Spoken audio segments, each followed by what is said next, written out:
શ્રાવણ માસના અંતિમ સોમવારે ગોધરાનું સ્વયંભૂ શ્રી સિદ્ધનાથ મહાદેવ મંદિર ભક્તોની આસ્થાનું કેન્દ્ર બન્યું। સવારથી શિવ ભક્તો હર હર મહાદેવના નાદ સાથે પૂજા અર્ચના માટે ઉમટ્યા તો દંતકથા મુજબ ખોદકામ દરમિયાન સ્વયંભૂ શિવલિંગ પ્રગટ થયું, જેના પર ભવ્ય મંદિર નિર્માણ થયું।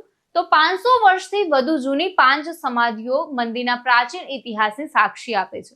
આજે ભક્તોએ દૂધ, जड़, बिलीपत्र चढ़ावी महादेव की पूजा करी श्रावण मास की पूर्णाहुति करी, परंतु श्रद्धा सदाई जीवंत रहेशे। ये पहले जो अपने यहाँ सिद्धनाथ महादेव जो हैं तो अपने यहाँ पहले मजदूर अपने काम करते थे। पहले तो टाइल्स बनती थी और सीमेंट की पतरी बनते थे।